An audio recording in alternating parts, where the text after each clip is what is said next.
The massive alien ship appeared over New York City on a Tuesday morning. It hung in the air, silent and still, casting a shadow over the bustling streets below. People stopped and stared upward, their mouths open in shock. Some ran in fear, while others took pictures with their phones. Within an hour, similar ships appeared over major cities around the world. The alien visitors called themselves the Araxians. They came in peace, they said. They wanted to welcome Earth into the galactic community. Kate Williams smoothed down her navy blue suit and took a deep breath. As Earth's top diplomat, she had been chosen to meet with the aliens first. Next to her stood Admiral John Miller, tall and serious in his military uniform. They waited in the large conference room at the United Nations building, surrounded by security guards and government officials. "Are you ready for this?" Admiral Miller asked quietly. Kate nodded. As ready as anyone can be to meet aliens for the first time. The doors swung open. 3 Araxians walked in. They looked almost human, except for their blue-tinted skin and large dark eyes. The one in front wore an elaborate robe covered in strange symbols. "Welcome to Earth," Kate said, stepping forward with her hand outstretched. The lead alien bowed slightly. "I am High Counselor Zix Vorn of the Araxian Confederation. We are pleased to finally meet you." His voice had a musical quality, and Kate noticed he spoke perfect English. She wondered how long they had been watching Earth before deciding to reveal themselves. Over the next few days, meetings continued. The Araxians explained that they represented a coalition of 200 alien species spread across the galaxy. They offered Earth membership in their confederation, promising protection, advanced technology, and cultural exchange. "Your planet will benefit greatly," Zixavorn said during a public address that was broadcast worldwide. "Earth has been isolated for too long. Now you will join the galactic family." Most humans were excited by this new future, but not everyone felt so optimistic. Dr. Sam Reeves studied the technical documents the Araxians had shared. As one of Earth's leading physicists, he had been asked to review their technology. Something didn't seem right. "These specifications don't make sense," he muttered to himself in his cluttered office at MIT. He pushed his glasses up and frowned at his computer screen. The designs seemed deliberately simplified, as if the aliens were holding back important information. Across the country in a secure military facility, Navy intelligence officer Olivia Garcia had her own concerns. She had been assigned to work with the Araxian communication team. Using her exceptional computer skills, she had managed to access their translation system without their knowledge. Late one night, while the Araxian diplomats thought they were alone, Olivia overheard a conversation that made her blood run cold. "The humans are exactly as our surveys indicated," one Araxian said. "Simple and trusting. They have accepted our Category 3 classification without question." "What does that mean?" a second alien asked. "Category 3 species are intelligent enough to be useful, but not advanced enough to be threatening," the first explained. "They will make excellent resource providers." The third Araxian laughed. "Their military capabilities are quaint at best. Did you see their reaction when we mentioned we had been observing them for 50 years? They had no idea." "High Counselor Zixi Vorn was wise to target this system," the first alien said. "Earth has exceptional mineral wealth, and its isolated position means no other galactic powers will interfere with our plans." "How long before we begin the resource extraction?" "1 standard year. We will continue to provide them with outdated technology to keep them satisfied while we set up our operations. By the time they realize what's happening, it will be too late." Olivia's hands shook as she disconnected from the system. She needed to report this immediately. The next morning, President Richard Carter listened gravely as Olivia played the recording of the aliens' conversation. Admiral Miller and Kate Williams sat nearby, their faces growing darker with each word. "Are you certain this translation is accurate?" the president asked when the recording ended. "Yes, sir," Olivia confirmed. "I've triple-checked it." Dr. Sam Reeves joined the meeting late carrying a stack of papers. Mr. President, I found something you need to see. He spread the documents on the table. The technology the Araxians are offering us is deliberately flawed. These engine designs would never work efficiently. And look at these power specifications. They're giving us just enough to seem impressive, but nothing that would help us defend ourselves. President Carter stood up and walked to the window. Outside, an Araxian ship hovered above the White House lawn, a sight that had become normal over the past week. So they're lying to us. They see Earth as a resource to exploit, not an equal partner. What do we do? Kate asked. If we confront them, they might attack immediately. Their ships are far more advanced than anything we have. Admiral Miller leaned forward. I suggest we play along, Mr. President. We smile and nod and thank them for their generosity while secretly preparing for the worst. Can we prepare enough in a year? The President asked. Dr. Reeves tapped his papers. Even with their flaws, these designs contain principles we can learn from. If we pool our global resources and reverse engineer what they've given us, we might be able to develop defenses. Olivia nodded. And I can continue monitoring their communications. The more we know about their plans, the better we can counter them. President Carter turned back to face the group, his decision made. Very well. Ambassador Williams, you'll continue diplomatic relations as if nothing has changed. Express our gratitude and enthusiasm for joining their confederation. Kate nodded, her expression determined. Admiral Miller, I want a secret global defense initiative started immediately. Work with other nations. This affects all of Earth. Yes, Mr. President. Dr. Reeves, gather the best scientific minds. Your priority is defensive technology. And Officer Garcia, keep listening. We need every bit of information you can get. The room fell silent as everyone considered the enormous task ahead. Earth had 1 year to prepare for a threat they had never imagined possible. The Araxians think we're harmless, President Carter said quietly. That may be the only advantage we have. Let's make sure it's enough. 6 months had passed since the Araxians arrived on Earth. On the surface, things seemed to be going well. Humans smiled and nodded at their new alien friends. They accepted the technology the Araxians offered. They allowed the aliens to build a research base on the moon. Ambassador Kate Williams attended countless diplomatic functions, always appearing grateful for the Araxians' guidance. But beneath this friendly facade, Earth was preparing for war. Deep underground, in a facility, hidden beneath the Rocky Mountains, General Lisa Howard looked at the large digital map on the wall. Red dots showed Araxian positions across the solar system. Blue dots represented Earth's secret projects. There were not enough blue dots. We need more time, she said to Admiral Miller, who stood beside her. Time is the one thing we don't have, he replied. Our intel suggests they'll begin major resource extraction operations in 6 more months. General Howard nodded grimly. Then we need a breakthrough. That breakthrough might come from Dr. Alan Parker. Before the aliens arrived, most scientists had considered Parker's theories about manipulating gravity and space-time too radical. Now, the military had given him a fully equipped lab and a team of researchers. Parker was currently examining a piece of Araxian technology with engineer Daniel Wright. The device was supposed to be a simple power converter, but they had discovered it contained much more. See this component? Parker pointed to a small crystal in the center of the device. They told us it's just a stabilizer, but it's actually generating a minor gravitational field. Wright ran a scanner over the crystal. You're right, they disguised it well.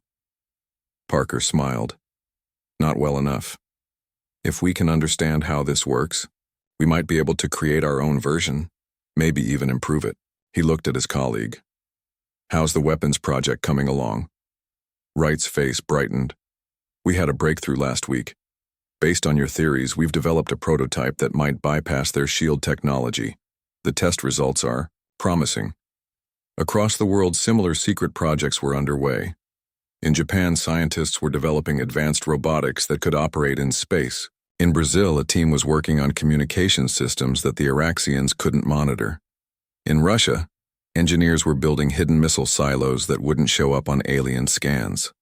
All these efforts were part of Project Prometheus, humanity's last hope if the aliens turned hostile. On the moon, Marine Captain Ryan Kennedy maintained his friendly demeanor as he met with the Araxian scientists at their base. As the head of the small human security detail allowed at the lunar facility, he had unique access to alien technology and tactics. "Your base expansion is impressive," Kennedy said to Krell Tav, a junior Araxian official who seemed to genuinely enjoy human company. "Yes, the research facilities will be most productive," Krell Tav replied as they walked through a new corridor. "The High Council is pleased with the mineral samples we've been collecting." Kennedy noted the heavy mining equipment being unloaded from a recently arrived ship. The Araxians claimed they were only taking small samples for study, but this equipment suggested otherwise. Later that day, when he was alone, Kennedy used a special device Dr. Reeves had created. It looked like a normal tablet, but could scan and analyze Araxian technology without being detected. He carefully moved through the sections of the base where humans were permitted, gathering valuable data to send back to Earth. Meanwhile, at the United Nations, Ambassador Williams met with High Counselor Zix Vorn. "Your people are adapting well to our guidance," Zix Vorn said. "We are pleased with your progress." Kate smiled warmly. "Earth is grateful for the Araxian Confederation's generosity. Our scientists are particularly excited about the medical technology you've shared." What she didn't mention was that human scientists had already improved upon that technology, developing treatments that were more effective than what the aliens had provided. "We have been discussing your status in the Confederation," Zix Vorn continued. "Perhaps in another decade Earth might be upgraded from Category 3 to Category 2. "That would be an honor," Kate replied, hiding her true feelings behind practiced diplomacy. The classification system was nothing but a way to keep Earth subservient, and she knew it. After the meeting, Kate secretly met with Dr. Sam Reeves in a secure room that was regularly checked for listening devices. "How are things progressing?" she asked. "Better than expected," Reeves replied. "The Araxians clearly think we're just primitives playing with their scraps, but we've made enormous strides. We're reverse engineering their technology at an incredible rate." "Are we anywhere close to matching their capabilities?" Reeves shook his head. "Not overall. Their ships are still far more advanced, but we're finding specific areas where we can gain an edge. Wright's weapons project looks promising, and Parker's work on gravitational manipulation could change everything." Kate nodded. "We just need a little more time." Unfortunately, time was running out. Later that week, Kreltav approached Kate after a formal dinner at the lunar base. The young Araxian seemed nervous, looking around to make sure no other aliens were nearby. "Ambassador Williams," he said quietly, "I have come to respect humans during my time here. You are different from what my people believe." Kate kept her expression neutral. "What do you mean?" "There is to be an evaluation soon.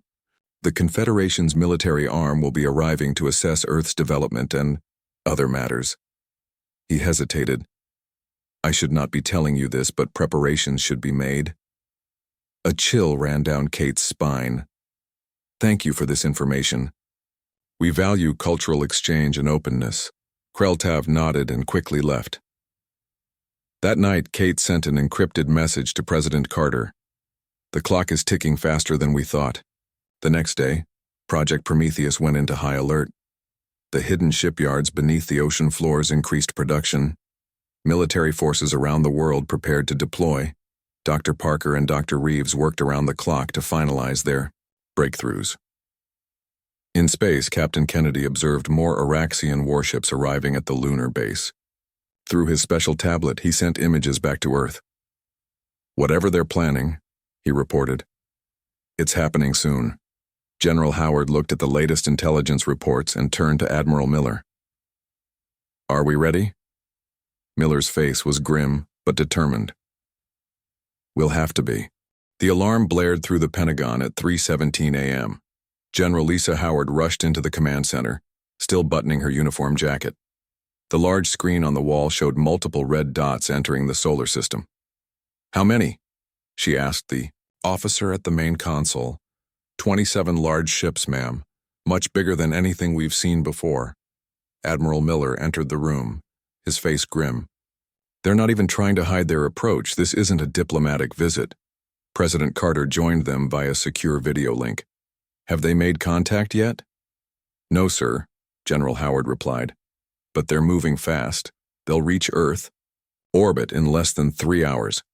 Activate Prometheus, the president ordered, but keep everything hidden until my command. Across the globe, military bases went on high alert. Submarines carrying secret weapons moved into position. Disguised. Defense satellites silently powered up. In underground bunkers, pilots prepared to board ships that officially didn't exist. On the moon, Captain Ryan Kennedy watched as the Araxian base erupted with activity. The aliens who had been friendly just yesterday now avoided eye contact with the humans. Through a secure channel, Kennedy reported back to Earth. They're mobilizing everything up here. This looks like war preparation. At the United Nations, Ambassador Kate Williams was summoned to an emergency meeting with High Counselor Zix Vorn. When she arrived, she found the Araxians surrounded by armed guards. High Counselor, Kate said calmly. What's happening?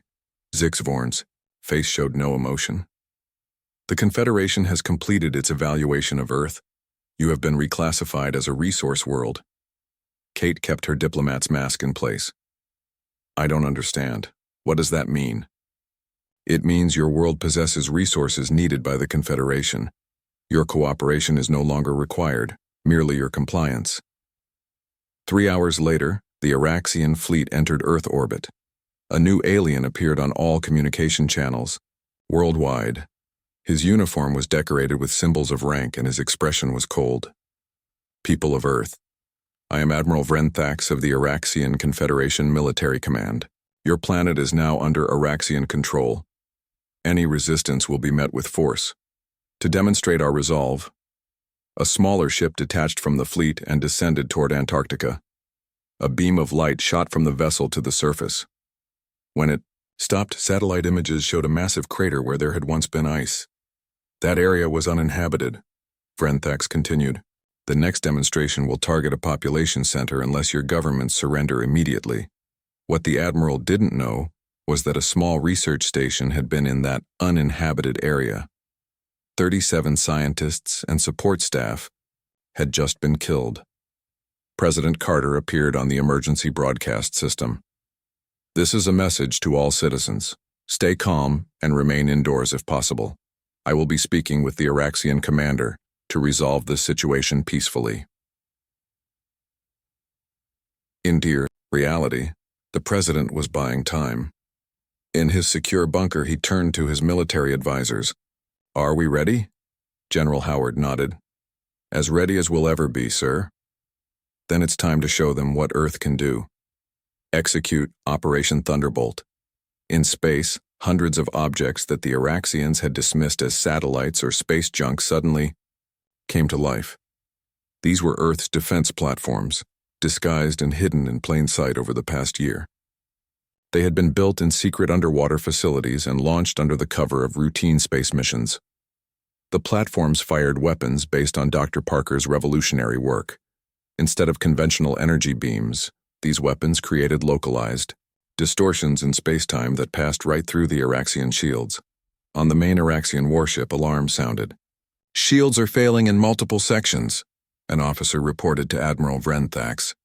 How is this possible? Their technology shouldn't be capable of this. 3 Araxian ships suffered severe damage in the first attack. The others began evasive maneuvers, firing back at the Earth platforms. On the moon, Captain Kennedy received the coded message he had been waiting for. Prometheus is active. Begin lunar operation. Kennedy and his team of 20 Marines had spent months preparing for this moment. They wore special armor suits developed by Wright's engineering team. The suits enhanced their strength and protected them from the lunar environment. Most importantly, they included stealth technology that made them nearly invisible to Araxian sensors. The team moved quickly through the lunar base. Most of the Araxians were focused on the battle in Earth orbit and didn't notice the humans until it was too late. Within an hour, Kennedy's team had secured the base's control center. Lunar base captured, Kennedy reported back to Earth. Initiating Phase 2, he activated the base's defense systems, now targeting the Araxian fleet instead of Earth.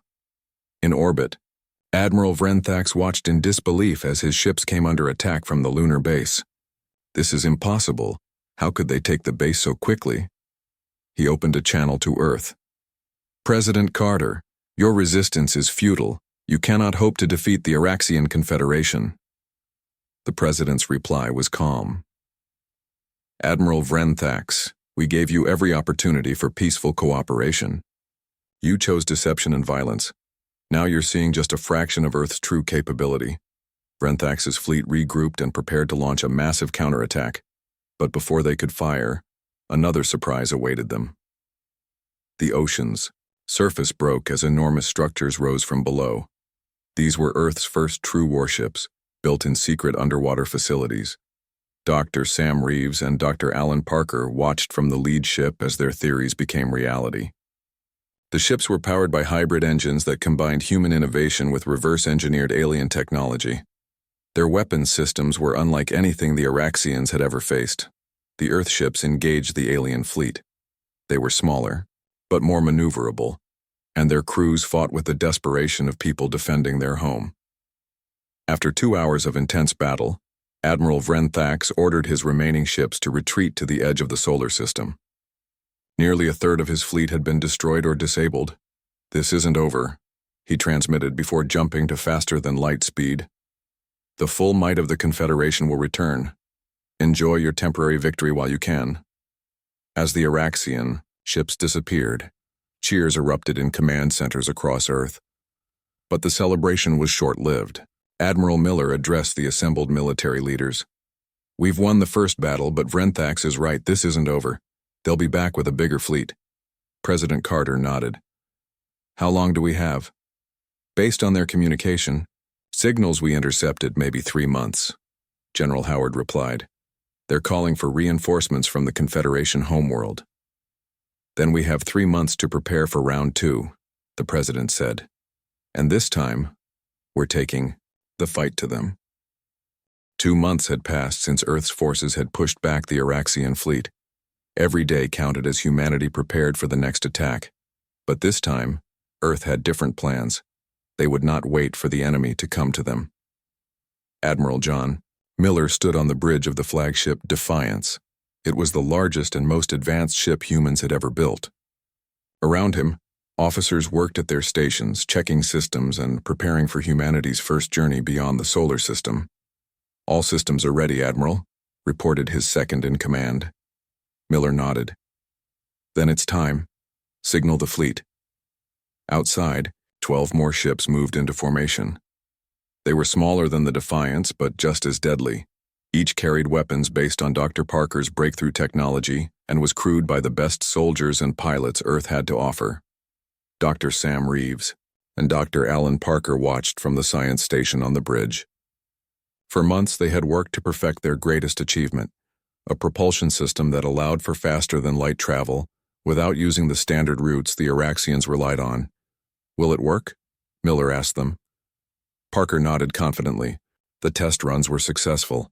This will give us the element of surprise. And the shields? Miller asked engineer Daniel Wright, who had joined them on the mission. The adaptive shielding is online, Wright replied. It will learn from any weapons used against us and adjust accordingly. Miller took a deep breath and gave the order. Engage the Parker-Reeves drive. The stars outside the viewport stretched and blurred. The fleet had entered faster-than-light travel, heading for their first target, an Araxian mining outpost in the Alpha Centauri system. Back on Earth, President Carter addressed the United Nations.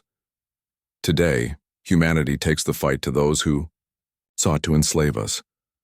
For too long, the Araxian Confederation has bullied and exploited other species across the galaxy. Earth will not be their next victim.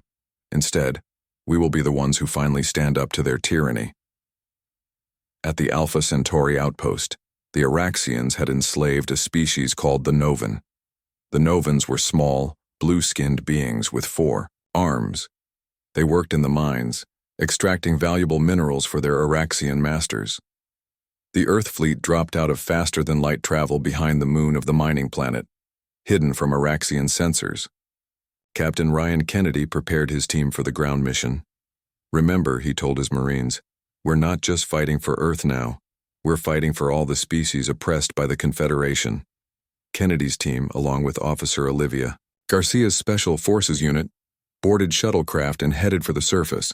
Their mission was to free the Novan workers while the fleet engaged the Araxian ships in orbit. The Araxians were completely surprised when Earth ships appeared in their system. "Impossible!" exclaimed the outpost commander. "How did they get here without using the navigation beacons?"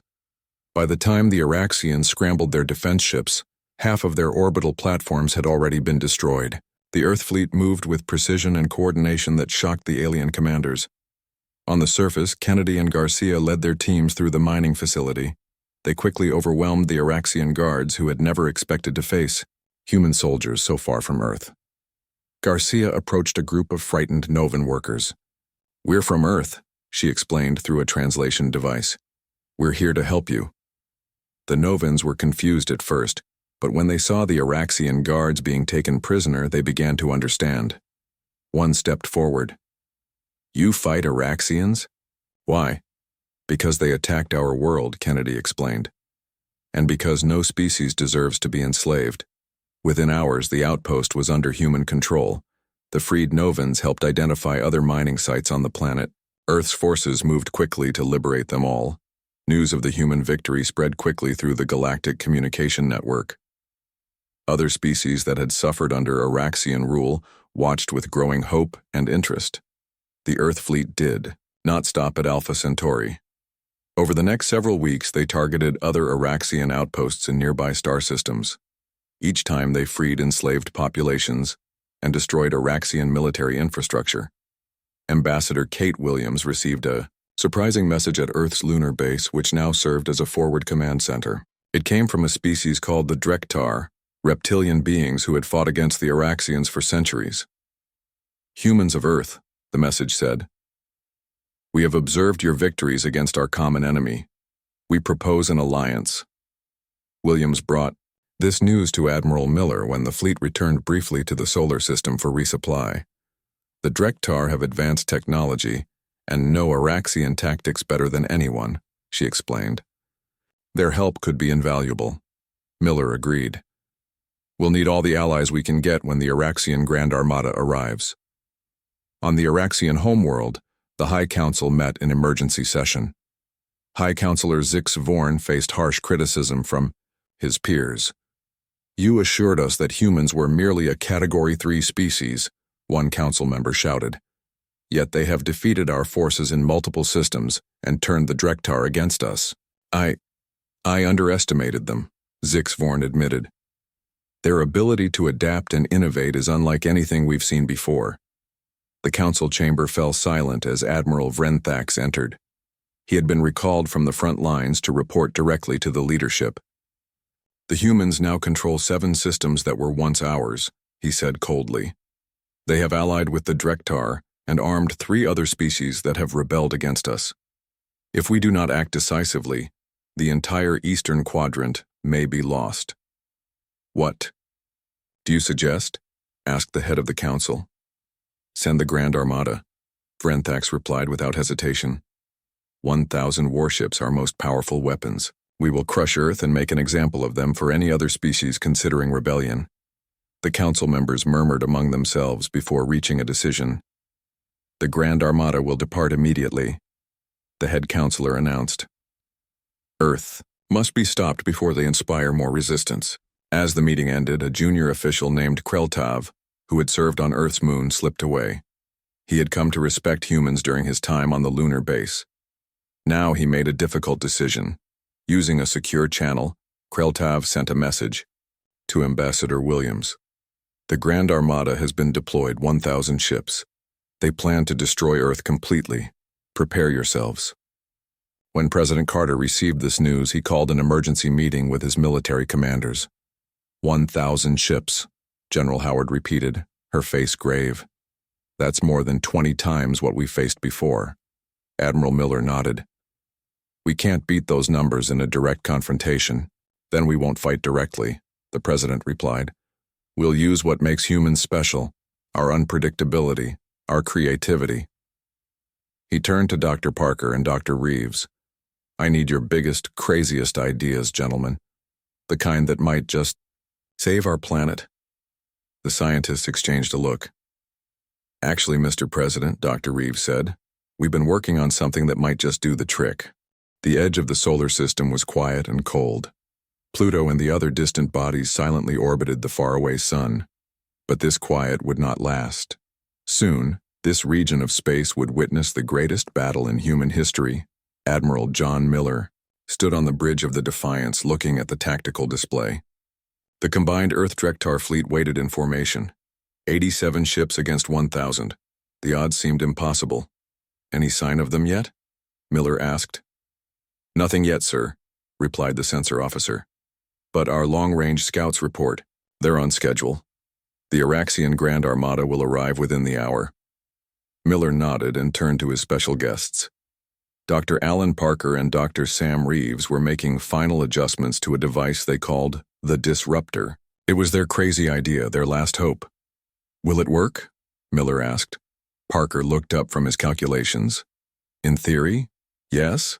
In practice, we've never tested it at this scale. It's our best shot, Reeves added. If it works, it will temporarily disable their quantum communications network. Their ships won't be able to coordinate with each other. Across the fleet, soldiers and pilots prepared for battle. On the Drektar command ship, Captain Ryan Kennedy briefed his Special Forces team. They would attempt something that had never been done before, boarding the Araxian flagship during battle. Back on Earth, President Carter entered a global broadcast studio. His message would not only reach every person on the planet, but would be transmitted across the galactic network to hundreds of worlds. People of Earth and citizens of all free worlds, he began. Today we face our greatest challenge.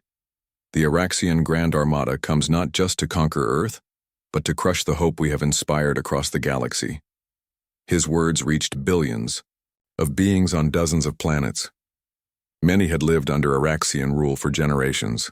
They watched and listened with growing hope. Earth fights not just for its own freedom, but for all species who desire to live without oppression. We may be new to the galactic community, but we bring with us ancient human values, freedom, courage, and determination. The president looked directly into the camera. To the Araxian leadership I say this. It is not too late to choose peace. But if you force this conflict, know that Earth and its allies will never surrender. As the broadcast ended, sensors across the human fleet lit up with warnings. The Araxian Grand Armada had arrived. 1,000 warships appeared at the edge of the solar system. They moved in perfect formation, a wall of destructive power bearing down on the much smaller human-led fleet. Admiral Vrenthax stood on the bridge of his massive flagship.